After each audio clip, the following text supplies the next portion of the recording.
coming up on the Middle Class VO podcast. So then my driver comes from the hotel to pick me up, and they're waiting outside of this terminal, and behind them is an Egyptian military jeep with a gunner on it and lights flashing, and I'm like, well, okay, what's going on? They said, oh, military escort, part of service. If you need e-learning, we're just an email away. Corporate narration, tell us what to say. Explainer video, imaging radio, slinging local cars, reading IVR. No, we ain't no stars.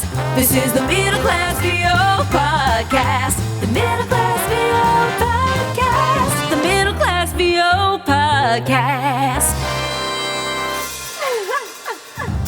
Welcome to the Middle Class VO podcast. Kevin Kilpatrick here in Nashville, Bobby Maxwell in Cincinnati, and we are pleased to have with us today from Europe, the one and only voice actor coach, demo producer, and leader in the voiceover industry, J. Michael Collins.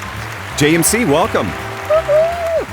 Thank you very much. It's an absolute pleasure to be here, especially having gotten to know you guys so well a while back in the beautiful coastal region of France, and now to see what you guys have accomplished together is it's really heartening, and I'm proud to be on your show. Well, thanks so much. Is this our first international podcast, Kev? I think it is. It is, as a matter of fact. So that's exciting. That's a first. Wow. We want to talk a little bit about knowing your worth in VO with J. Michael Collins. Nobody better to talk about that than with JMC. And JMC, you know, we call this the Middle Class VO podcast. I've talked about this before. Middle class to me and Bobby both is kind of a state of mind. We feel like if we always kind of consider ourselves in the middle, we will never stop reaching. Middle means different things to different people. That could be, upper 5 figures. It could be middle 6 figures, middle 7 figures even. So to us, it's a state of mind. I did want to ask you, though, knowing your worth in VO, what does that phrase mean to you? Oh, within the realm of voiceover in general? Yes, sir. Yes, sir. I when I hear that in voiceover, I think of people who are kind of in that upper 5 to low 6 figures, I would say is the middle class of the voiceover industry. And the interesting thing is, I think it's a great title for a podcast, because I think that in 2020, the biggest trend in the industry, and this has been a trend for some time, which I think will only continue to accelerate, is that this is probably the only industry where the middle class is growing at the expense of the 1%. And I think you guys hit it right on the nose with the way that you're describing and targeting here, because the future of this industry are middle class voice actors. They're the ones who are growing and who are inheriting more of the pie as it becomes more diffuse and more widespread. Even during COVID, I was surprised how many voice talents stayed busy, which is a great thing for all of us. It's really been interesting that anybody, I was talking, you guys know Brad Highland, I think. I was talking with Brad earlier about this, that anybody I know who just has any kind of a toehold in the business at the moment when this started has actually had a really solid run, unless they were very heavily tied into the Hollywood side, which obviously took a bit of a hit. But everybody else has had a pretty good run. The newbies are having a little bit of a tougher time right now, because I think there's a bit of a flight to quality, and clients are going with the people that they know. But as things start to open back up, I think that'll even back out. But it's remarkable, because I had a little panic attack when all this started. This is the first time in 25 years where I think I felt like I couldn't see the chessboard and I didn't know what was going to happen. And then, bang, I had 3 of the best months of my career. So it's in a time where there are 40 million people unemployed, I don't think we want to be too cavalier and and chest thumping about that. But it says something about our industry that it just continues to be so resilient. It does. And that leads to my question. Diversification has a lot to do with that. And if anybody, J. Michael, you are well diversified. Some might even say you're a droid. My friend Krista and I said, when does he sleep? Sleep is for the dead. Oh, no. I mean, you are on the P2Ps, very successful. You have, of course, direct marketing, and you're a coach. You do demos. You organize some incredible retreats. Gravy for the Brain, and webinars. Plus, you're speaking at conferences. How do you manage all this? Please tell us. Well, like I said, sleep is for the dead. I think my claim to shame as well as my claim to fame is the fact that even at this point in my career, I still work like my rear end is on fire, and my average week is 70 or 80 hours. I just don't know how to. I don't have an off button, and I think that it's just the drive to continue to find new levels and to continue to grow, and to now that I've got a little monkey running around the house who's 4 years old, to just provide for him and make sure that he has the best life possible. So, while trying to take as much time to be a dad as I can, I'm still in, even at this point, I'm still in growth phase. And I think the moment that you stop that, the moment that you feel comfortable, the moment that you think you've made it, those are the people that I get panicked phone calls from asking what happened to my income. And I never want to be in that position. That's Gab Worthy. Wow. Well said. Yeah, that's the kind of the mindset that I'm talking about too. Yeah, it's like if you always consider yourself nowhere near the top, you know you're not at the bottom, obviously. You're comfortably in the middle. You feel good about yourself, but you don't want to feel like that you've reached everything you can reach. And that segues perfectly into knowing your value, knowing your worth. That's kind of what we're talking about today. And nobody more perfect to talk about this than JMC. Knowing your worth in voiceover, J. Michael Collins, how can we as voice actors do that better? Well, I think the important thing is to understand that we are more unique than people give us credit for. There's this myth out there that the industry is oversaturated with competition, and it's a myth. The fact of the matter is, and now don't get me wrong, there are genres, especially, again, I go back to genres a little more tied to the Hollywood world, the LA world, of animation, promo, trailer, TV narration, documentary, to some degree video game, where you do have a situation where there probably is more quality talent than there is work. But the flip side to that are genres like commercial, where it's more of an even balance. And then as you start getting into non-broadcast narration, the balance flips in favor of the talent. We're more valuable than I think a lot of us give ourselves credit for, in that we are rarer. At least those of us who can do this well are rarer than we realize we are. I always throw out, and these are anecdotal, so don't fake news fact check me here, but these are kind of anecdotal numbers. But I always throw out there that there are probably 200,000 people in North America calling themselves professional voice actors. But out of those, it's 5 or 10,000 who book on a frequent basis. And out of those 5 or 10,000, it's 1,000 that are booking the vast majority of the work. If you're in that group, you may not be getting rich, but you're not going hungry. So the mythology, Right. there just aren't that many people who can do this job well, truly well. And if you're one of them, you will be able to put food on the table, as long as you have the business side of things down. Absolutely. So I'm going to ask you a question, and you don't have to answer this, and we can always edit it out. Boxers. So, One time, and I was experimenting.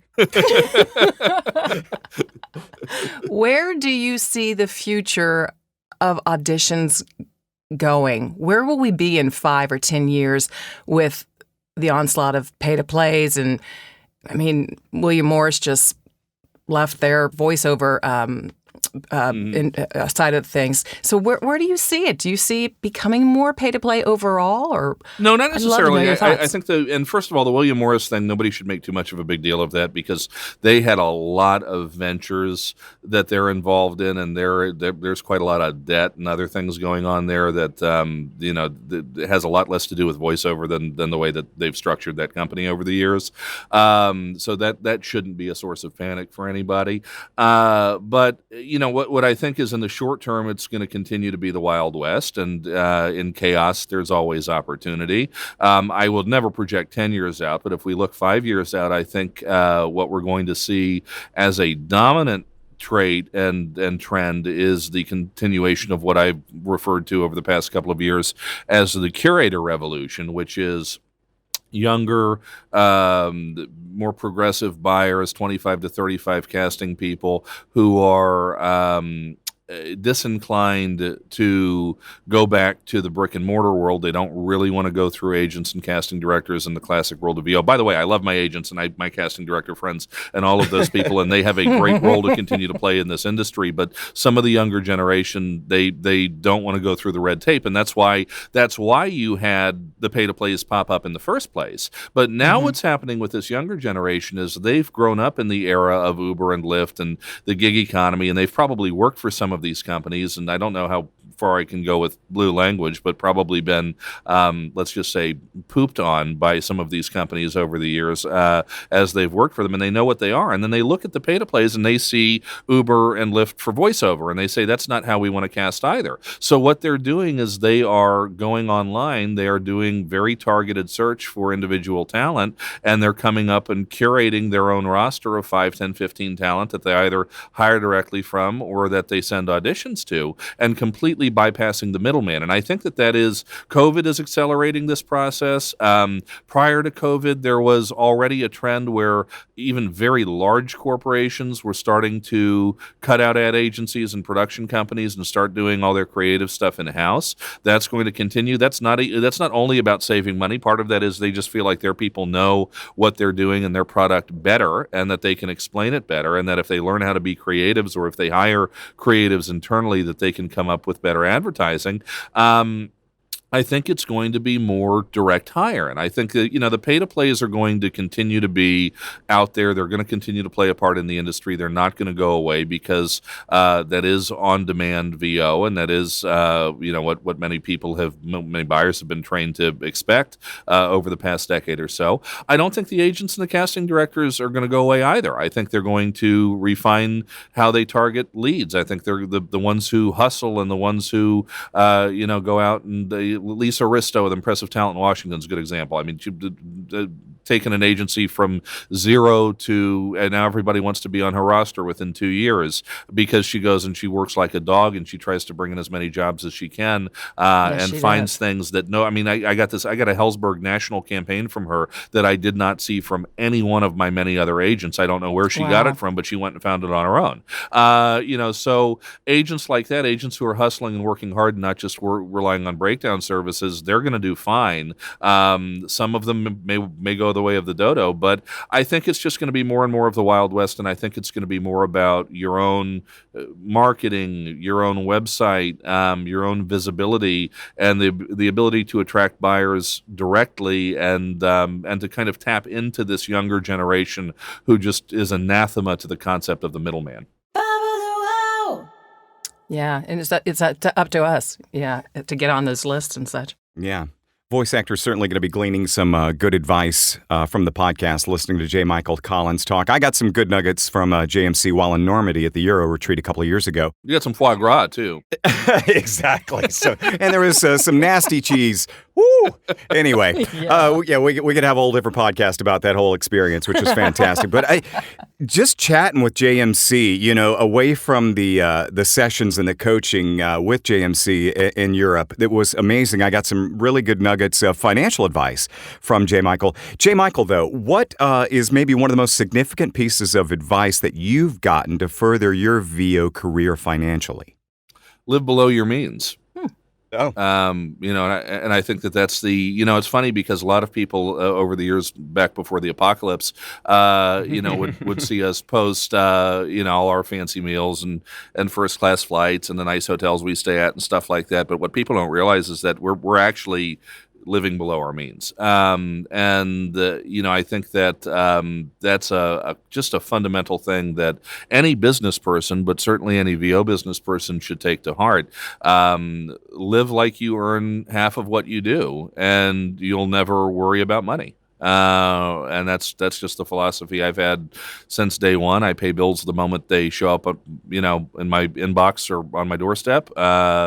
I don't wait for 29 days, and I know that's a kind of privileged thing to say, but that's how I operated when I wasn't in the position that I'm in now as well. Live like you're making half of what you do, and you'll never have a worry in your life. Just a great business strategy. That's smart. So pre-COVID, we would see you on a plane like every other day. My wings are getting a little flabby at this point. So what is the strangest place you've ever recorded a session or a spot impromptu? Impromptu? That's a good question. I think we've all got the stories of having done one in a car here or there. The strangest place I've ever recorded a session was Cairo, Egypt. And that was a very, very weird job where the Marriott company flew me to Cairo to do telephony for one property in Cairo. It was an absolutely bizarre request that came in through an agent that I was kind of like, are they serious? And yeah, they were serious. And it's actually a really funny story, and I don't know if I have time to tell the whole thing here, but let's just say it involved them using a VIP service at the airport that only cost $100. That involved me being met at the tarmac. This was right after the first revolution over there. Met at the tarmac by a BMW, driven to a private terminal where the first thing the guy says is, before revolution, this terminal, only Mubarak.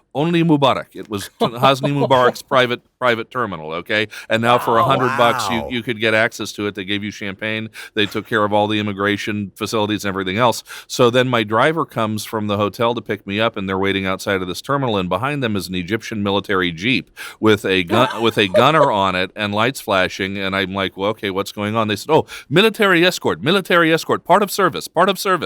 And Oh my gosh. so that was my weirdest VO experience. Yeah. But not impromptu. But nevertheless, I think that maybe that qualifies. You might have topped my my nursing mama nursing pod in the airport. That's a pretty good one too. It was, but I had to do it in the dark. I had to do it in the dark because if you turned on the light, the ventilation came on. Right. Oh man. Well, J. Michael, we had talked about, and if you have time, I'd love to hear a nightmare session story. It's something we talk about on the podcast here often where, a session could not have gone any worse, or there was something really embarrassing, or they asked for 72 takes and still didn't like it, or do you have a good nightmare session story? Nightmare Sessions!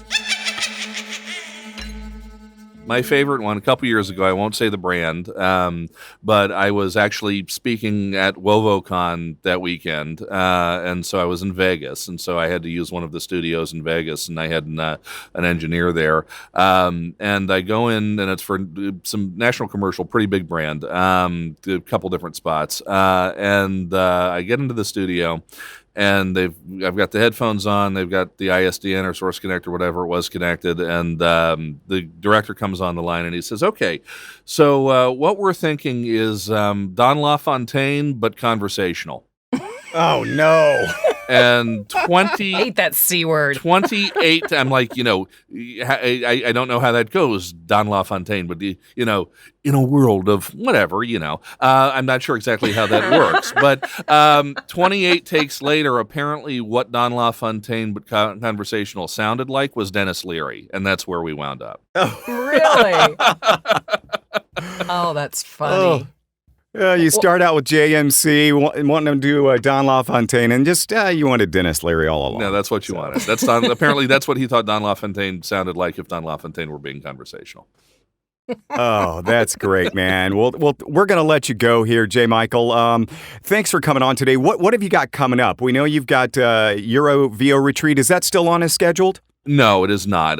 It wasn't a good choice, I think, for anybody to go forward with that in October with the uncertainty that's out there. So we'll be doing 2 in 2021, and stay tuned for details when there's a vaccine. Yeah, exactly. Okay, absolutely. And J. Michael, how can casting directors and agents reach out to you for a possible booking? jmichael at jmcvoiceover.com. You can hear a sample of my work at jmcvoiceover.com, and get in touch. And I'm always happy to do the talking for the dollars. There you go. And do you have any events scheduled that are not going to be halted because of COVID? Yeah, I'm actually proud to be a large part of the One Voice Conference USA, which is coming up in August virtually, on the heels of a very successful debut of the One Voice Conference London, UK virtual version just a few months ago. We decided that the US market could use something similar, and go to onevoiceconference.com and you will find that I believe we have the freshest and, in many ways, most interesting lineup and one of the most diverse lineups you've ever seen of people who aren't just always on the circuit. We've got some of our favorite people that are show up at a lot of conferences because they're amazing, like Dave Walsh and Jeff Howell. But you're going to see a lot of folks that are big time players, big time voice actors, big time agents, big time casting people who you don't see at every event and who just don't get out into the speaking circuit all that often. And we made a real conscious effort to go out and try and get some real fresh people for this one.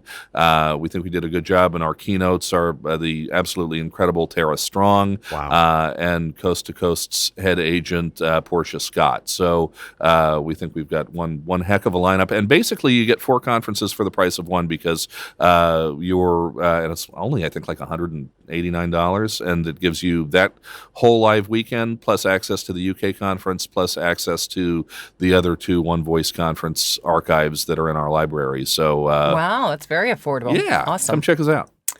Hey, give Anna and Little Tom hugs for us, okay? I will, and best to you and yours, and great to talk to you again after a while. And congratulations on being the winner of the Voice Arts Award for Outstanding Podcast last year. Quite impressive. Woo, woo, you too. Thank you so much. Much appreciated. Thank you so much for your time, J. Michael, and best of luck, and break a jaw. My pleasure. Have a great day, guys. Take care. Bye-bye. Bye. All right, we'll see you, bud.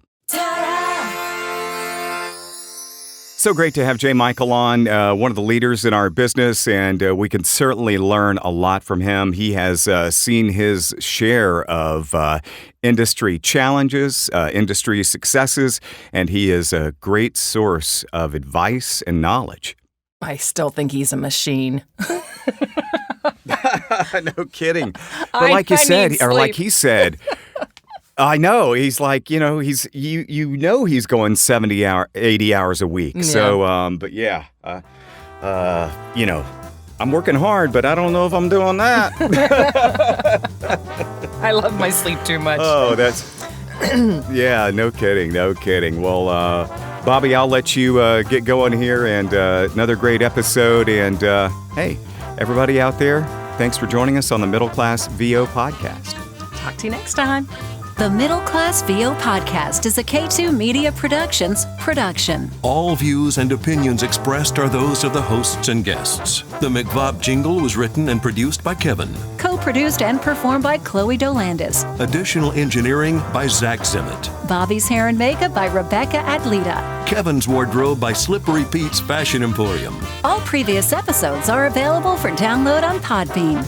For the Middle Class VO Podcast, I'm Tracy Thibodeau. I'm Lisa Lou Perry. Thanks for listening. And don't miss the next episode of The Middle Class VO Podcast. The Middle Class VO Podcast.